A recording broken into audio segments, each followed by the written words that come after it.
నమస్తే, welcome to 9 TV. నేను Priyanka. Cinema ప్రపంచంలో హీరోల మధ్య పోటీ ఉండటం చాలా మామూలు విషయం.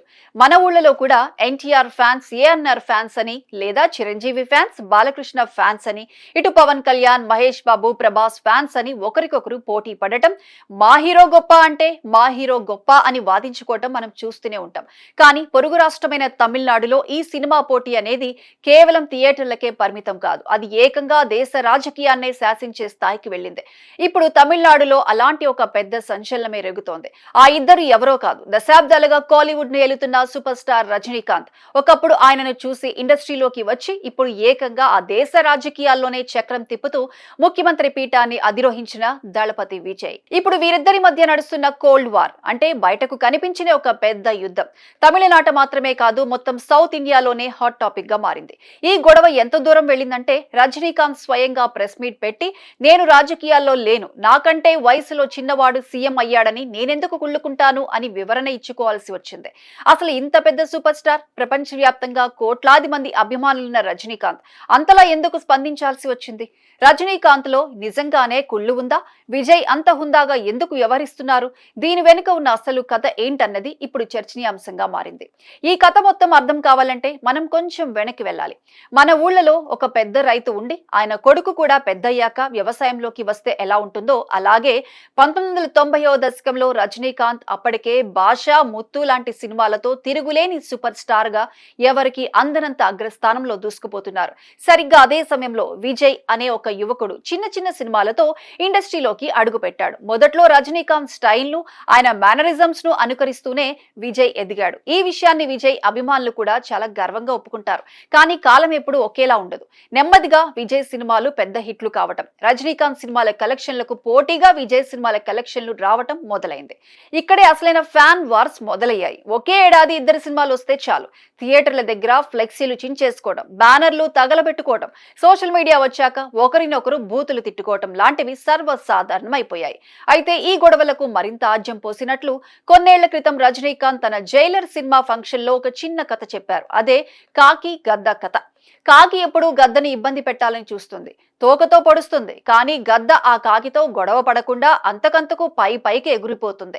మన జీవితంలో కూడా అంతే అని రజనీకాంత్ చెప్పారు. ఈ కథ వినడానికి బాగానే ఉన్న విజయ్ అభిమానులకు మాత్రం తీవ్ర కోపం తెప్పించింది.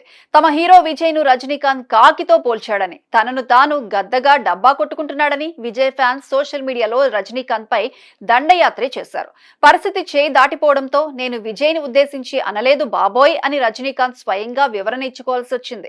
దీనికి కౌంటర్ గా విజయ్ కూడా తన లియో సినిమాలో గద్ద రెఫరెన్స్ ను చూపించాడనే ప్రచారం కూడా నడిచింది.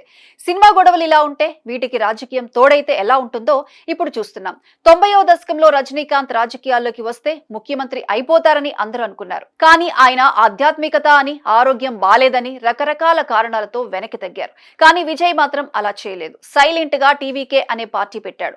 మొన్న జరిగిన తమిళనాడు ఎన్నికల్లో ఊహించని మెజారిటీతో గెలిచి ఏకంగా ముఖ్యమంత్రి పీఠాన్ని కైవసం చేసుకున్నారు. ఒక చిన్న వయసు వ్యక్తి అయిన విజయ్ అంత పెద్ద విజయం సాధిస్తే సినిమా ఇండస్ట్రీలో ఉన్న రజనీకాంత్, సమకాలీనుడు కమల్ హాసన్ స్వయంగా వెళ్లి విజయ్ ను కలిసి అభినందించారు. కానీ రజనీకాంత్ మాత్రం మొక్కుబడిగా ఒక ట్వీట్ పెట్టి వదిలేశారు. అంతటితో ఆగకుండా ఎన్నికల్లో ఓడిపోయిన మాజీ సీఎం స్టాలిన్ ఇంటికి వెళ్లి పరామర్శించిన రజనీకాంత్ అంత పెద్ద విజయం సాధించిన విజయ్ ను కనీసం మర్యాదకైనా కలవకపోవడం చర్చనీయాంశంగా మారింది.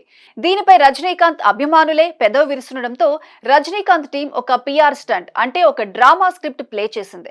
సోషల్ మీడియాలో ఒక పోస్ట్ వైరల్ చేశారు. అందులో విజయ్ ఫ్యాన్ అయిన కొడుక్కి రజనీ ఫ్యాన్ అయిన తండ్రి ఒక రేంజ్ లో హితబోధ చేస్తాడని, దాంతో ఆ కొడుకు ఎయిట్ చేసి రజనీ ది గ్రేట్ అన్నాడని ప్రచారం చేశారు. కానీ ఇదంతా రజనీకాంత్ ఇమేజ్ కాపాడుకోవడానికి చేసిన ఫేక్ ప్రచారమని తేలడంతో రజనీకాంత్ మరింత డిఫెన్స్ లో పడ్డారు. అందుకే ఆయన ప్రెస్ మీట్ పెట్టి విజయ్ కి ఒక ఉచిత సలహా ఇచ్చారు. ఆ స్టార్డమ్ నుంచి బయటకు వచ్చి సీఎం గా నిర్ణయాలు తీసుకోవాలి అంటూ రజనీకాంత్ మాట్లాడారు. ఈ వ్యాఖ్యలు వెనుక విజయ్ పై ఉన్న అసూయ, అక్కసు స్పష్టంగా కనిపిస్తున్నాయని విశ్లేషకులు అంటున్నారు. ఇంత జరుగుతున్నా విజయ్ మాత్రం చాలా హుందాగా వ్యవహరిస్తున్నారు. రజనీకాంత్ ఫ్యాన్స్ తనపై ఎంత ట్రోలింగ్ చేసినా, రజనీకాంత్ తనను కలవకపోయినా విజయ్ ఎక్కడా ఒక్క మాట కూడా అనలేదు. గతంలో కూడా తన అభిమానులకు విజయ్ ఒక్కటే చెప్పారు, నీ విజయంతో ఎదుటి వారిని ఓడించు, నీ నవ్వుతో వారిని మట్టి కర్పించు, ఎప్పుడూ పాజిటివ్ గా ఉండండి అని తన ఫ్యాన్స్ కు క్లాస్ తీసుకున్నారు. ఈ హుందాతనమే విజయ్ ని కేవలం ఒక సినిమా హీరోగా కాదు, ఒక లీడర్ గా ప్రజల గుండెల్లో నిలబెట్టింది. మరి రాబోయే రోజుల్లో ఈ ఇద్దరు సూపర్ స్టార్ల మధ్య ఉన్న ఈ ఈగో వార్ తమిళనాడు రాజకీయాల్లో ఇంకెన్ని మలుపులు తిప్పుతుందో చూడాలి.